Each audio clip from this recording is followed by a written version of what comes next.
Good evening, everyone. My name is Danielle Sims. I'm the Environmental Justice Program Manager here at DEQ. I wanted to thank everyone for being here for the Tidewater Air Monitoring Evaluation TAME Community Update Meeting. I'll be our webinar moderator this evening, but I will go off camera to help save bandwidth. WebEx is a new online platform we're using for this meeting, so I want to make sure that everyone feels a little bit more comfortable with it, including our DEQ staff. For folks attending through a computer, you can utilize the chat button in the lower right-hand corner of your screen, or utilize the raise hand feature, the little hand at the bottom of your screen to ask questions. We will have 2 breaks for Q&A at the end of DEQ's presentation and NASA's presentation. For folks on the phone, you can hit *3 to raise your hand. Afterwards, I'll receive a notification and I'm able to unmute you. Then you'll have to unmute yourself by hitting *6 when prompted. Next slide, please.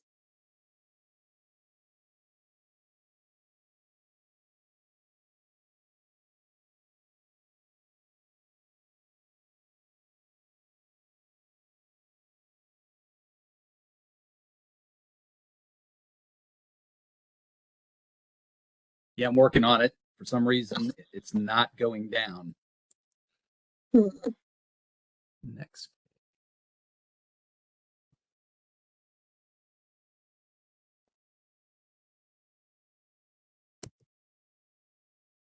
For some reason, it's not advancing.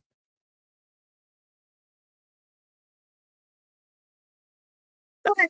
Well, while you work on that, I'll do a verbal overview of the meeting. First, we'll do introductions, then provide some backgrounds on the project itself. We'll give an update on monitor sighting. We'll have a break for Q&A then. And then lastly, we'll have a presentation from NASA and then another break for Q&A then. Oh, there it is. Perfect. Perfect. We got next slide. Next, we'd like to do some introductions of DEQ staff and NASA staff present on this call. Community members, please introduce yourself by adding your name and community in the chat area. First, Chuck Turner. how you doing? My name is Chuck Turner. I'm with the Office of Air Quality Monitoring, and I'm supposed to be advancing the slides here, but apparently it's not working. So I'll keep working on it here. Okay, thanks, Chuck. Next, Rachel. Hey, good evening. My name is Rachel Klein. I work with Chuck at the Office of Air Quality Monitoring, and I do data analysis. Thanks, Rachel. Next, Craig. Hello, I'm Craig Nickel. I'm the Regional Director for DEQ's Tidewater Regional Office. Thanks, Craig. Next, Janet. Good evening, everyone. I'm Janet Wayland, and my role is I'm the Deputy Regional Director in the Tidewater office. Thanks, Janet. Next, Grace. Hi, I am Grace Holmes, and I am also with the Tidewater Regional Office with DEQ. Thanks, Grace. Next, Irina. Hi, everyone. I'm Irina Carlos. I'm our Patients Team Lead. Thanks, Irina.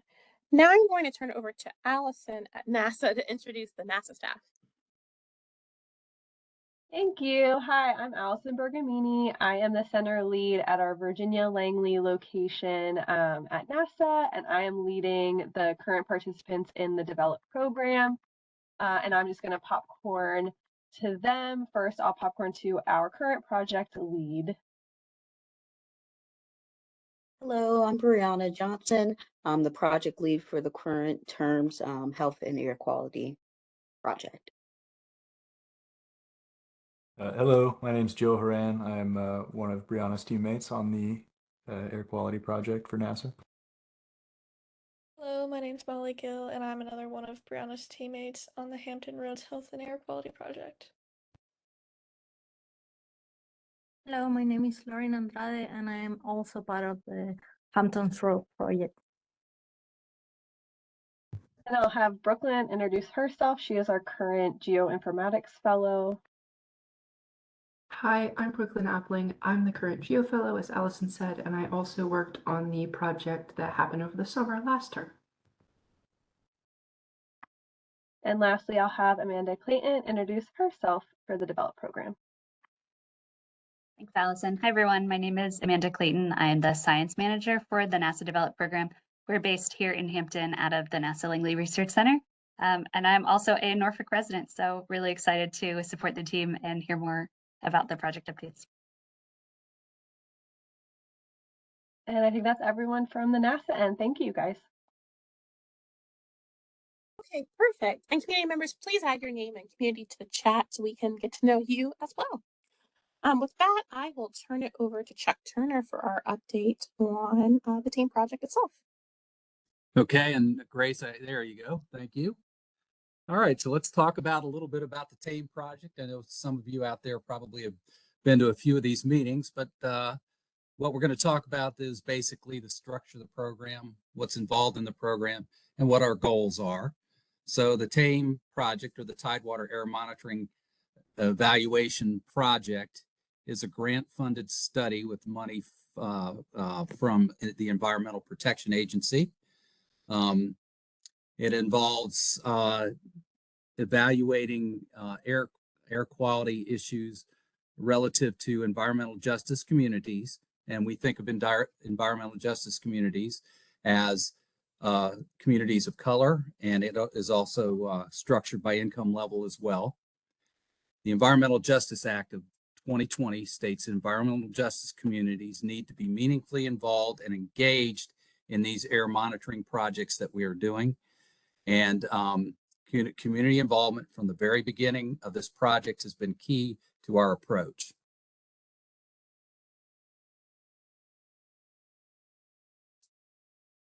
Next slide, please. DEQ in 2020 received a grant from the Environmental Protection Agency to study the composition of particulate pollution from coal dust in 2 communities identified in the Tidewater area of Virginia. One of those communities is Lambert's Point in Norfolk. The other is the Southeast community in Newport News.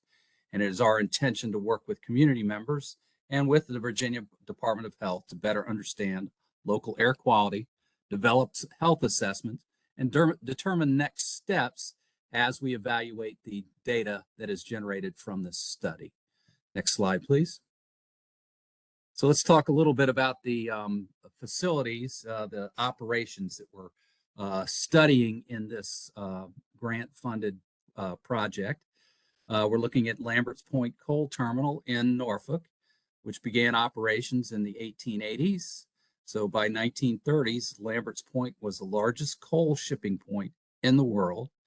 It is currently operated by Norfolk Southern Railway and can move up to 8,000 tons of coal per hour. Next slide, please.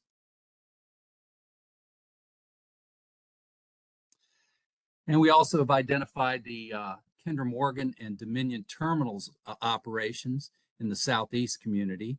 These operations have also been around since the late 1880s, and the city itself grew around these terminals as operations increased over time.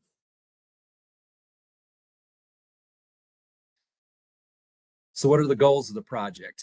It is our intention to place regulatory grade air monitors in both communities, the Southeast community of Newport News and in Lambert's Point. We will be taking what is called PM10 samples, that is particulate matter less than 10 microns, and we'll be analyzing for those particulates. And we will also be sending those filter samples to our state lab to be analyzed for toxic metals, arsenic, beryllium, cadmium, chromium, lead, manganese, and nickel, all of which are metals that are associated with coal dust and coal operations. And we also want to incorporate input from the community so that we can learn more about how these operations impact the lives of all the people in those communities. All right, so right now we've got actually 3 sites selected, or 3 sites that we're working on right now. It shows 5 here. That was the original intent. We're actually working on 3, and it's, yeah, okay, this isn't caught up. We Yeah, let's look at this one. So the first one is at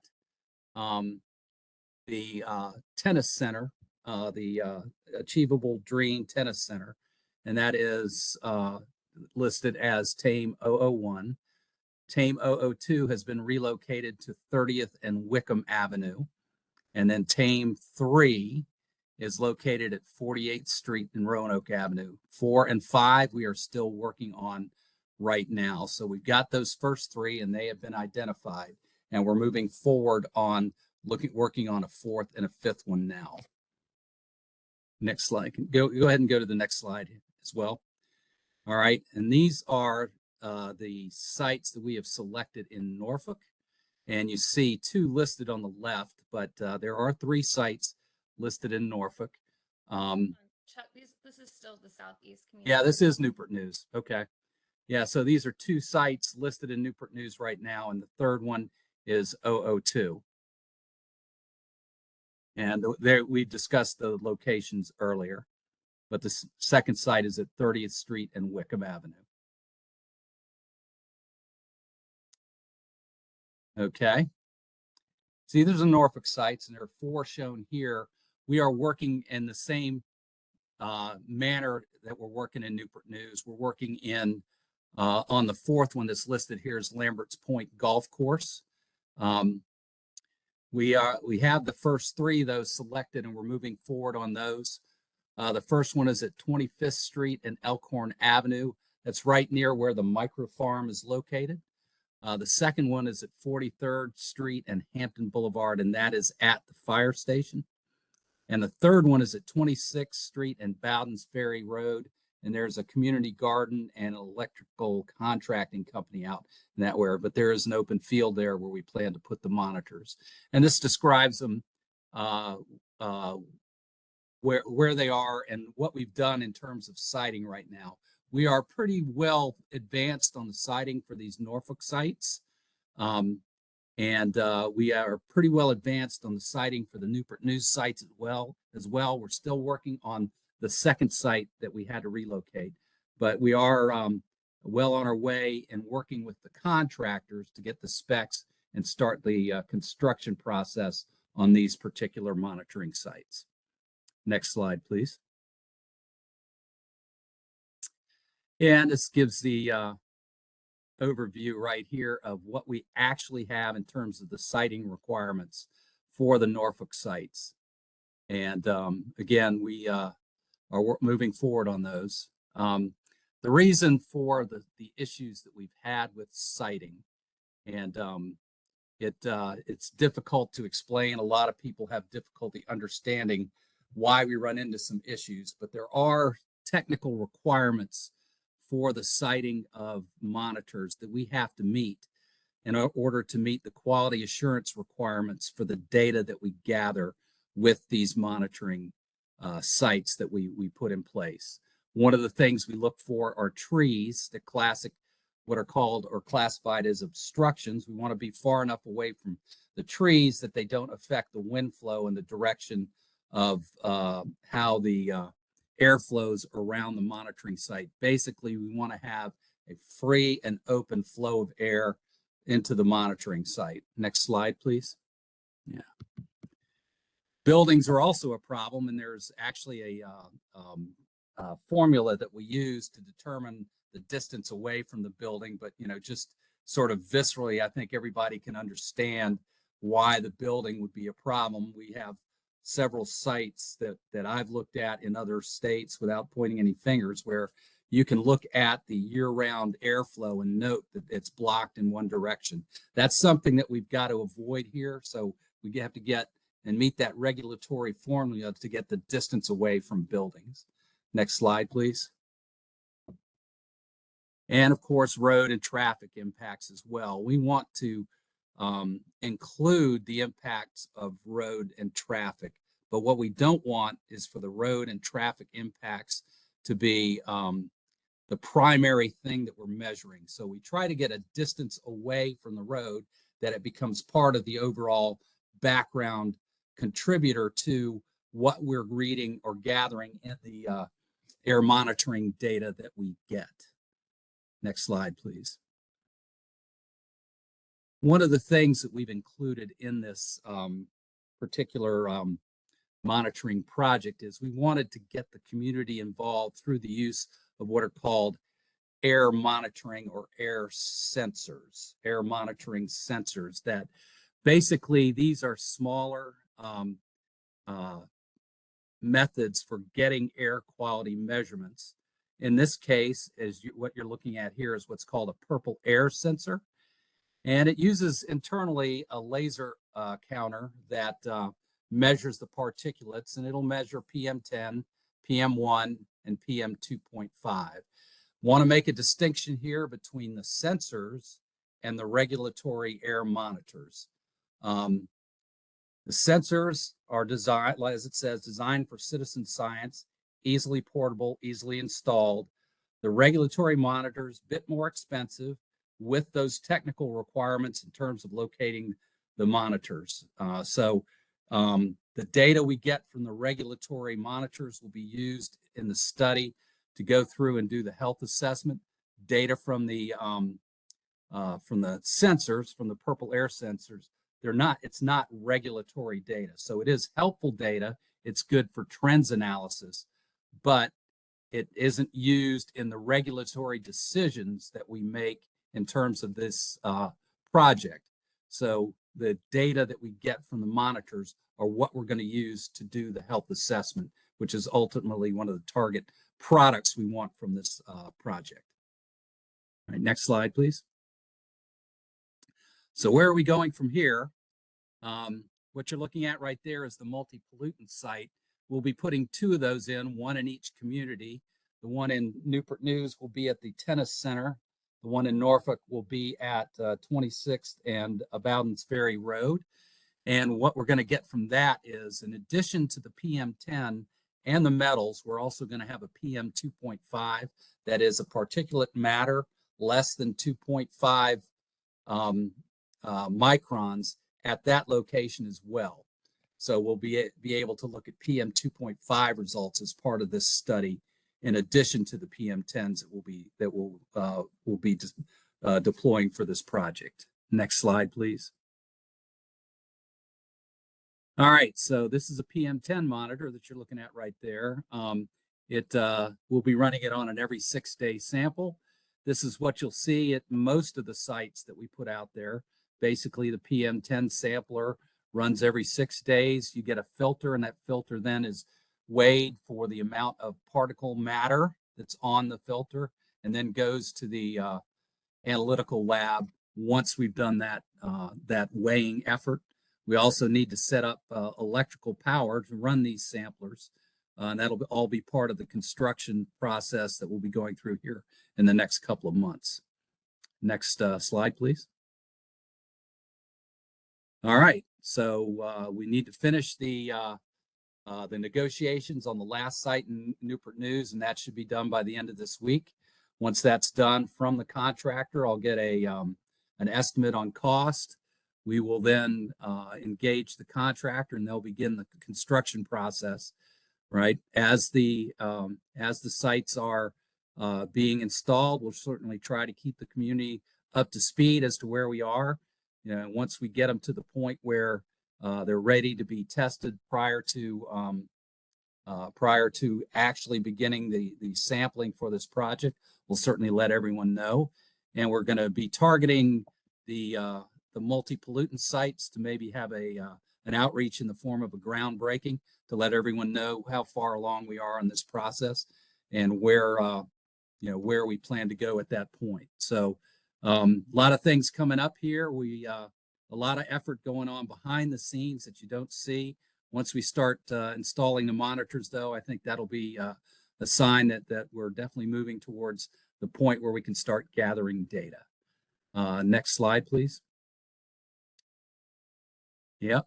So once we start collecting the data, we will be doing that for about 18 months. We're trying to maximize the amount of data we can get so that we can get as good a view of what the trends are as a result from doing this monitoring study. As we develop this data, the Department of Health will receive this data, and they'll begin what's called a review prior to performing a health risk assessment for each one of the communities. All right, and we will make this data available to the public. The PM 2.5 data will be continuous, a little bit more straightforward than the filter-based data, but all that data will be made available to the public, and we will continue these outreach efforts and present the data in those during those outreach meetings as well. Next slide, please. Okay, so that's briefly what the project is, where we are in the project, and what our expectations are once we do start the monitoring. You know, if you guys have any questions, certainly you can contact me. Our Office of Environmental Justice also can help and field some of those questions. And I think we're at a point now, if you go to the next slide, I think we're at a point where we can respond to questions.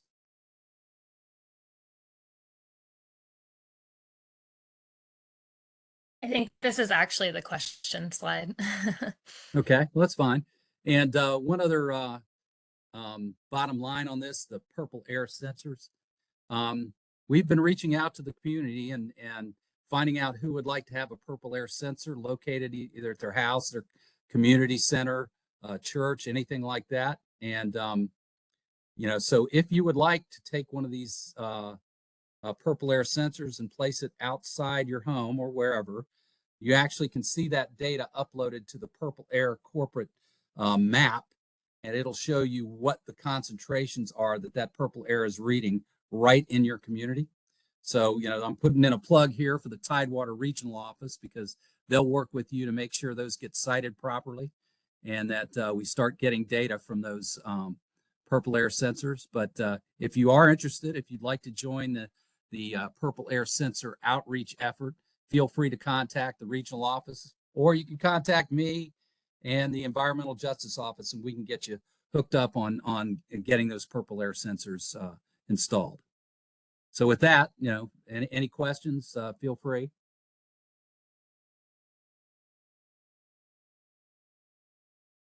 So it looks like we've got one here, Chuck.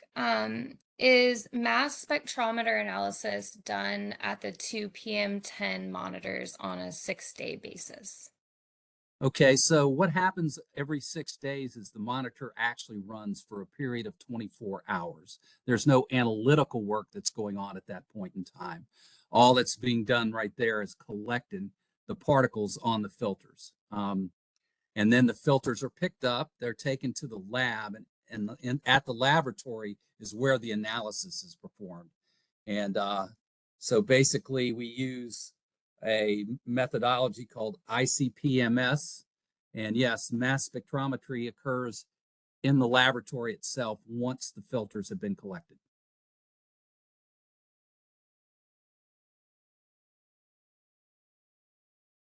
Thanks, Chuck. Does anyone else have any questions? Yeah, I have a few slides at the end here that gives pictures of the sites if people would like to see more information on there, but that's optional. We've talked about them at this point. And certainly if you go to those links on the questions page, we can get you more information on what those sites look like from both an overhead standpoint and what our projections are from the pictures in each one of the sites. One other step occurs as part of the contracting / installation process is that we will, once we have everything from the contractor in terms of exact specifications, then we'll have another set of pictures drawn up to show what it's going to look like and how it's going to be installed. And those will be available as well. Great.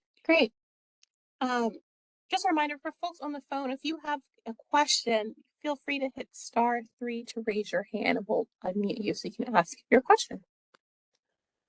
Anyone else have any questions?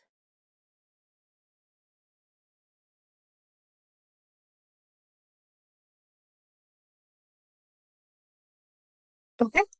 Well, if not, we can turn it over to Allison at NASA.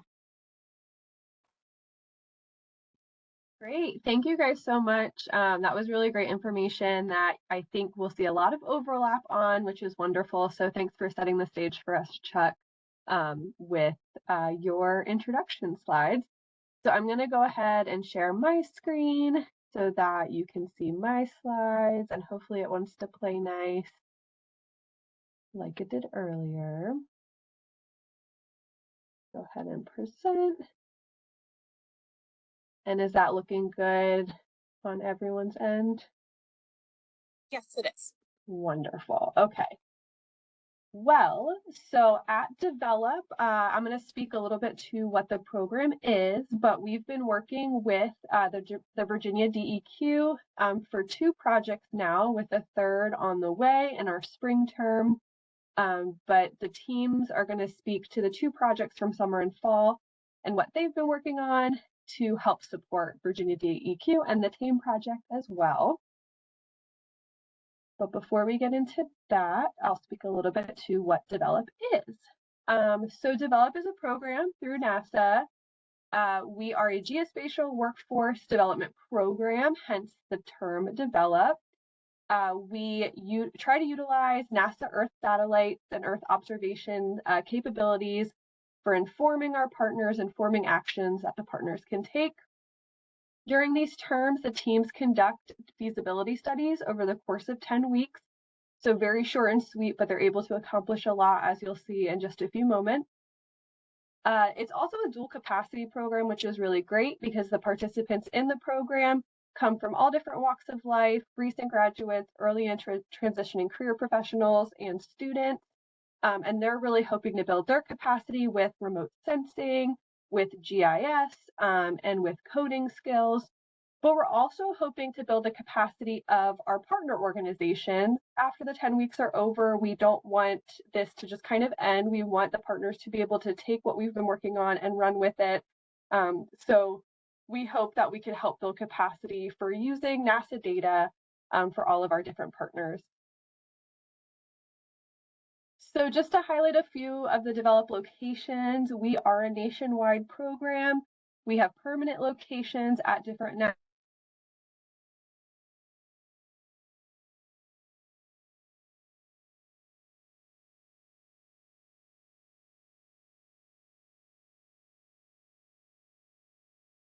anyone can participate at these pop-up locations. It doesn't have to be just students from that university or college, and same with our permanent locations as well. And so some project characteristics,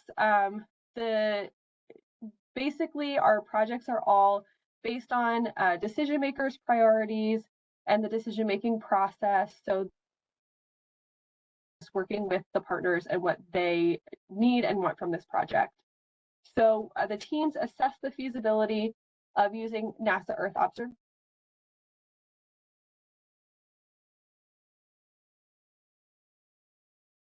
managed by a lead that is, oh no, I just saw a note that my audio keeps cutting in and out.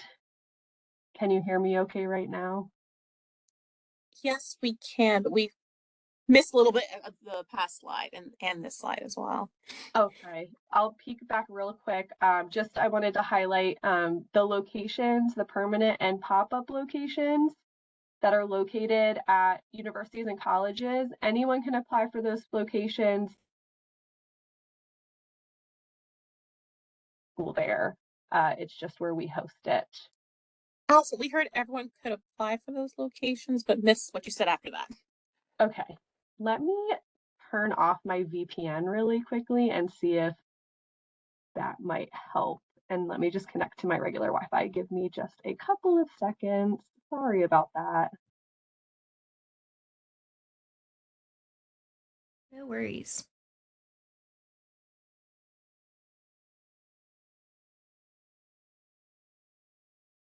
Okay.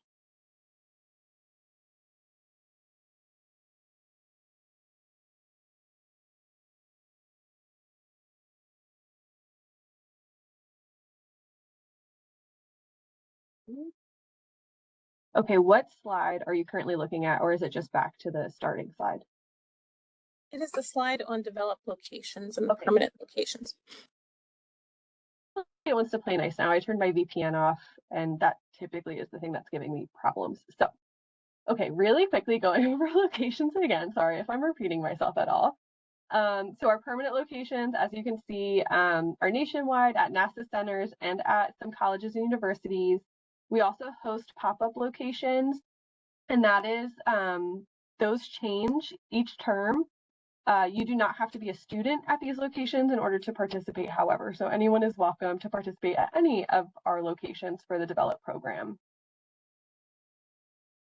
All right, so the project characteristics, it sounds like you heard some of this, so I'll kind of pick up where I left off.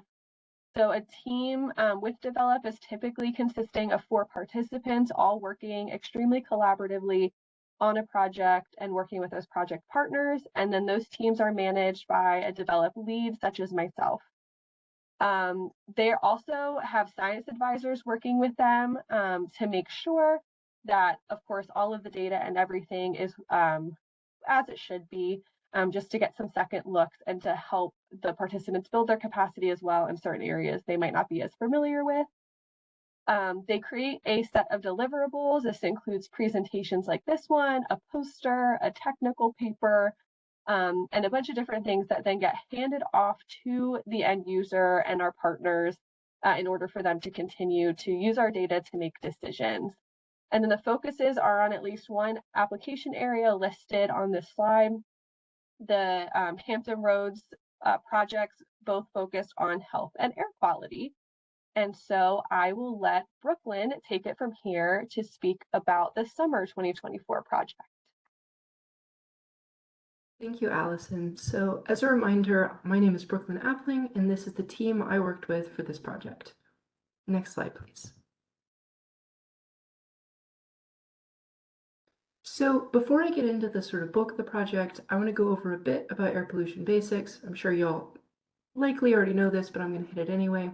So particulate matter are solid particles that are found suspended in the air. And for this first project, we were specifically interested in PM2.5, which are particles that are smaller than 2.5 microns, which is about a 20th the width of a human hair. When breathed in, these can get into the lungs, they can enter the bloodstream, and that can cause a bunch of negative health impacts that we want to avoid because it's just not good for you. Next slide.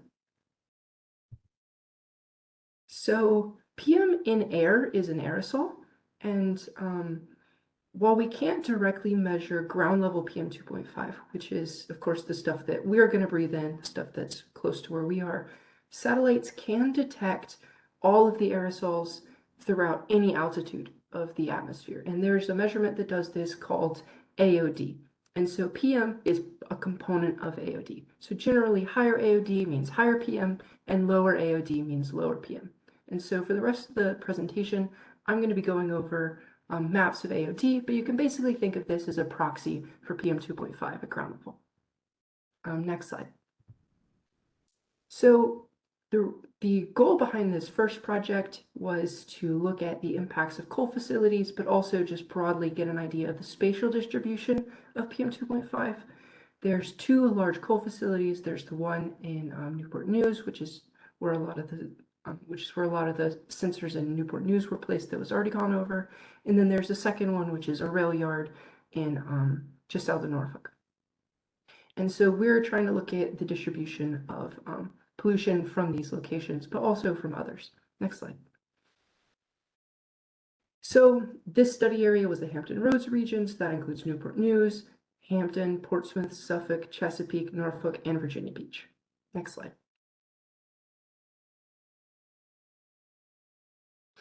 So this is just to hit that point again. So there's only a handful of really good air monitors at ground level in the region. There's the TAME project is of course working on putting out a bunch of other ones, but these are the sort of super scientific, super validated ones. And when we compare that to the maps that we can produce by looking at by using satellite imagery to look at AOD, we can see that there's a lot of patterns here that you just can't pick up on with a handful of sensors. And this also lets us get an idea for where PM might be, even if we don't have a sensor in that location. And that's sort of the gist of what we're trying to do with this project, is to better inform the TAME project and y'all so that we can make better decisions. Next slide. So these are the NASA satellites we used for the project. Next slide. So this is what AOD concentration looks like on a highly polluted day. The specific number doesn't matter that much, but just keep in mind that yellow represents higher AOD, so higher PM, and purple represents lower AOD and lower PM. And there's a few patterns here I want to point out that pretty broadly apply to all of our maps. So here we see that there's higher AOD near the coasts and in urban areas, and we see lower AOD in rural areas, and especially low in the Great Dismal Swamp, which makes sense because it's a protected natural area, and we'd expect there to be less like man-made pollution in those regions. Next slide. We weren't just interested in how this was distributed across space, though. We also wanted to look at how it was distributed through time. And the main takeaway here is that we're seeing similar patterns, with the highest values being on the coast and in urban areas. We do see a lot of variation from year to year, especially in wildfire years like 2021 and 2023. And so even if there's just one event, that can really spike pollution levels even across a sort of whole year time. Next slide. And so previously we were looking at what it looks like on a highly polluted day. Now we're looking at what it looks like on an average pollution day.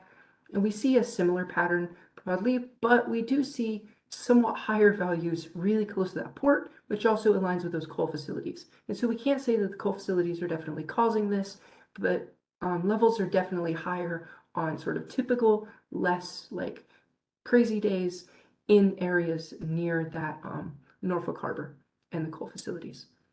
Next slide. And we see the same sort of pattern looking over time here. We again see those higher values on the coast and in urban areas.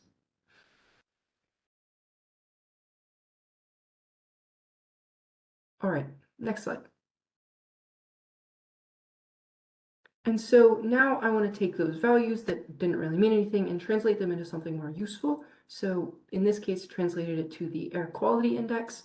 And this is just a useful way to sort of visualize what those levels look like on a more human level. And so importantly, there weren't any locations in the study area that got over the unhealthy for sensitive groups level, which is the EPA limit for like what's considered healthy. But really, no level of PM is good to breathe in, and so having it lower is much better. We want to get it as low as it can. Next slide. And also, we saw sort of similar patterns over time here. Generally, worse air quality in urban and coastal areas. There's again some variation, but we also see there's those wildfire years, it really jumps up. All right, next slide. And before I get into this final thing, I do want to mention one other thing we did, but I didn't put it in the slideshow. So AOD only looks at the level of aerosols in the entirety of the atmosphere. And so theoretically, we could only be measuring aerosols that are really high up. So we did use a second satellite to figure out where they were vertically distributed. And we did find that generally all of the aerosols were within like the first like couple football fields of the ground. And generally they were highest right by the ground, and that means that we can be pretty confident that the values we're getting when we're looking at AOD maps do actually correspond with PM that we can breathe in. All right, so now just sort of tying everything together, the TAME project is specifically looking at environmental justice communities, and so we used the state legislature definition of an environmental justice community. If it's just a community of color or just a low-income community, it's got that light blue level of social vulnerability, but if it's both, it's got the dark blue. And this is just to give an idea of communities that have been historically like less focused on for environmental issues. And here, the redder the box is, the higher the aerosol level is. And so that darkest color corresponds to areas that are very socially vulnerable and also have the highest aerosol level. And so this is just to sort of give the TAME project an idea of what areas might be best to focus future efforts for monitor locations. And next slide, please. Here is a map of the current purple air sensor locations. This might be a bit outdated. I'm not entirely sure. This map was made like a couple months back, but we can see that there are some locations where future purple air sensors might be useful, just so we can get more detailed understandings of what the PM levels are in that region. All right, and now I will hand it off to the fall team.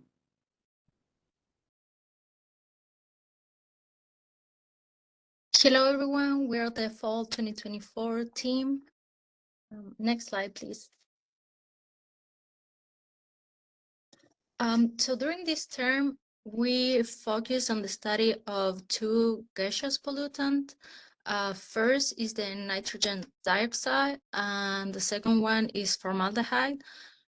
Both of these pollutants are released to the atmosphere through vehicle exhaust, power plant emissions, and also both of these can produce like respiratory infections related to long-term and short-term exposure. So, for example, nitrogen dioxide can damage the lung cells, can contribute to the development of asthma, and also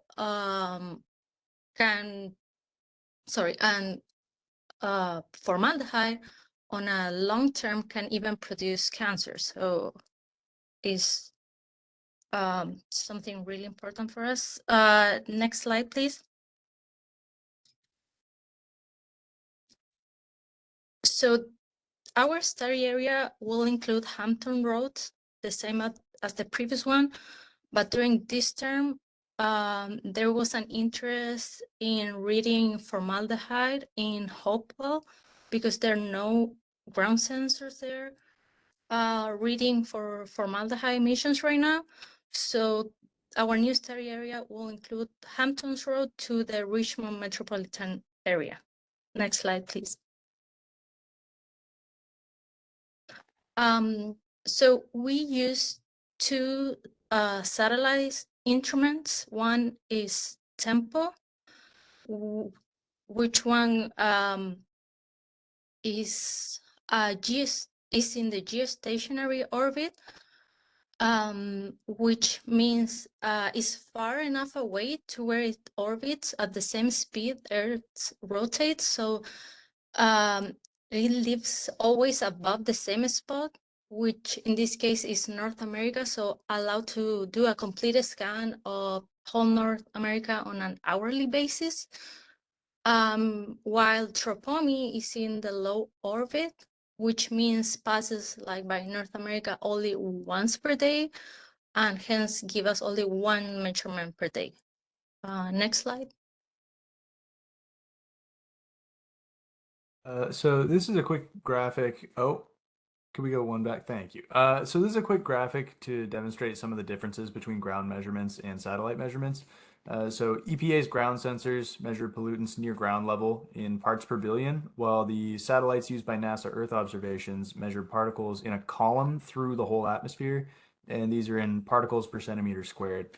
Now, satellite sensors do have more complications since they are in space and the pollutants we care about are on the ground.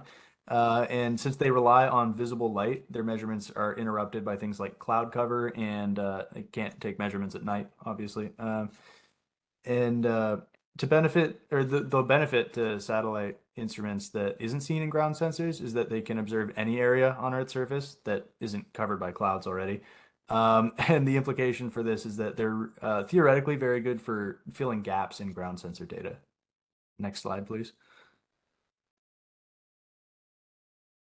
All right, when we did come up with our results, we made sure to do visualization so that everybody could see how tempo affects not only seasonal, but also monthly with how that particular gas is looking in the area.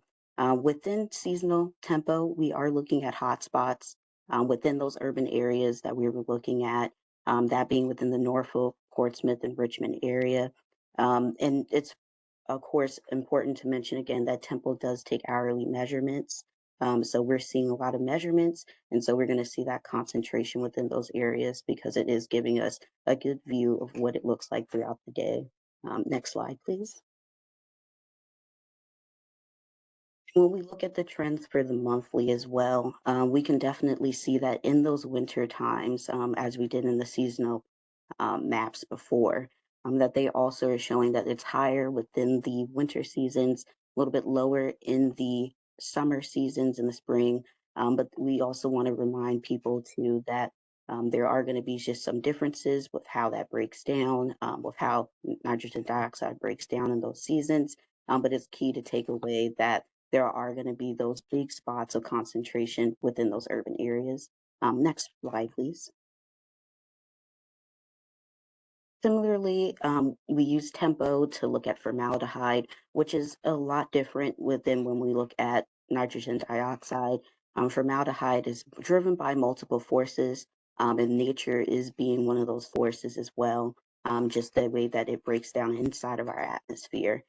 So when we look at the seasonal maps of tempo, we are also going to see that the biggest contribution is going to be from natural origins such as trees. And so in the summertime, we are looking at where that's going to be our highest concentration, and that's that map on the bottom right, where we have the highest, which yellow is going to be the highest concentrations. Now in the fall, which is the top left, we do see a small hotspot that's going to indicate throughout that Hopewell, Lower Richmond area, and that's showing that there's also some increase in that area as well. Next slide, please. And then the same thing monthly, we're just looking at the fact that formaldehyde is present in our atmosphere. It is going to show that there's quite a lot of scatter. So we see it all over the place where there's high portions and there's low portions around. But for the most part, in the summer months, we do have a higher concentration. And that's more so because it's defined less by locality, but more so seasonally. Next slide.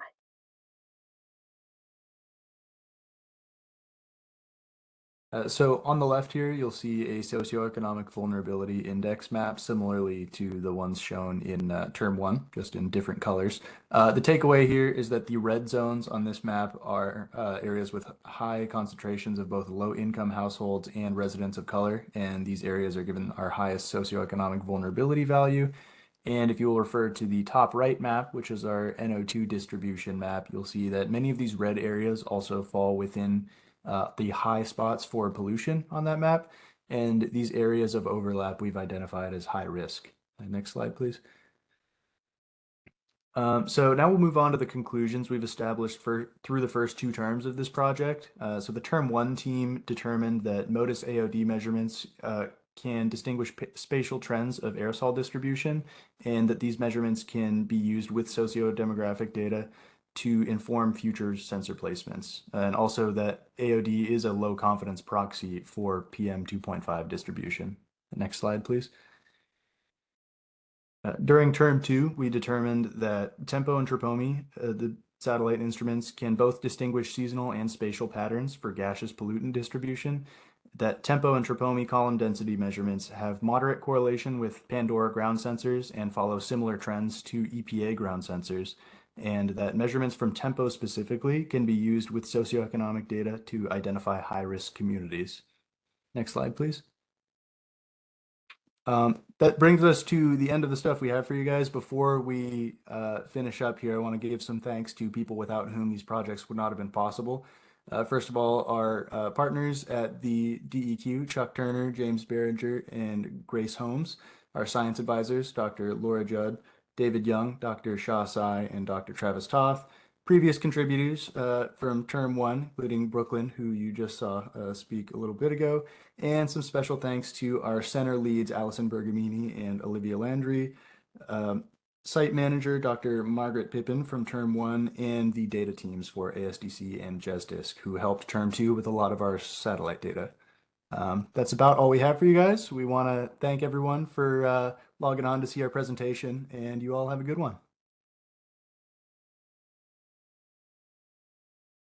Just wanted to reiterate what Joe said. Thank you all for taking the time to listen to this presentation. If you do have any questions, we're happy to answer those. I believe we do have time for a Q&A. And also, I do want to say that we will be working with Virginia DEQ one more time for our spring term. That will start at the end of January. And we're looking forward to finding some great data, specifically looking at the Hampton Roads Bridge Tunnel construction and issues with traffic and exhaust in that area.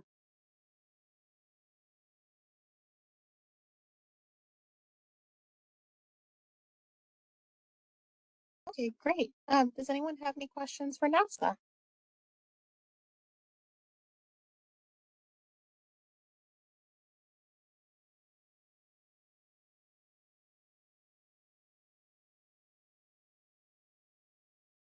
Again, if you're on the phone, it would be *3 to raise your hand as well.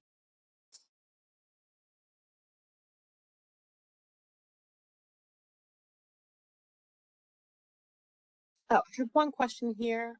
Your rough assessment of risk of NO2, HCHO, and PM 2.5?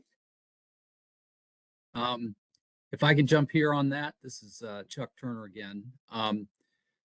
When you think in terms of risks, it's fairly complex. It seems a simple dictionary definition of risk in this case isn't really what we would be looking at. In terms of relative risk amongst the three components that we've studied, again, I think we point back to in the PM 2.5, the bulk of what we measured was through aerosol optical density, and the standards that we use are in micrograms per cubic meter. So it's a bit of a rough jump from the aerosol optical density to that PM 2.5 concentration.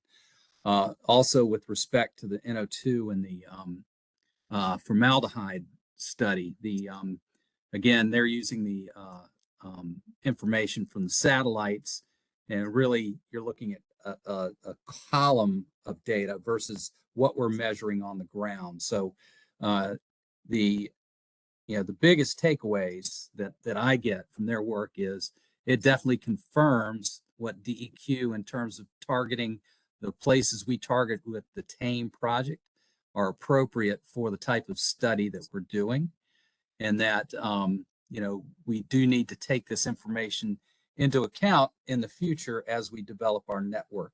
But in terms of risk, when you start talking about risk, you start having to look at health-based data and additional study before you can make an assessment, particularly a relative assessment. Okay, thanks, Chuck. Another question here. Are the monitors kept in place indefinitely or for a specified amount of time?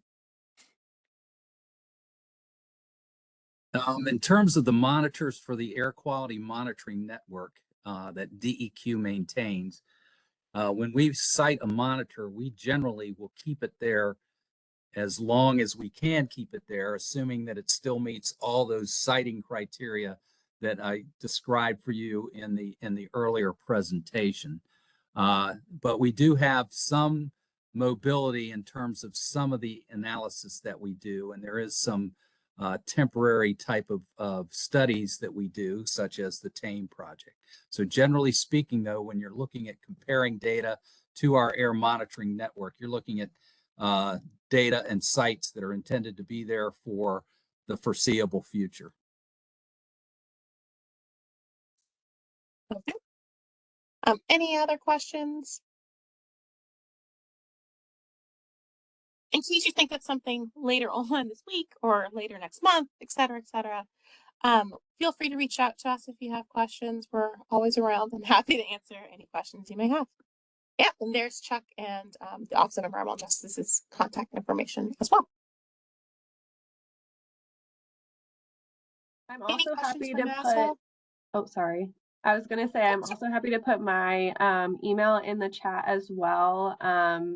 But if you don't have access to the chat, Chuck, Grace, anyone else can definitely forward any NASA specific questions my way to get those answered. Great. Thanks, Allison. Well, if nothing else, thank you all for being here. And I hope you have a great evening. And if no other questions, we can close the webinar.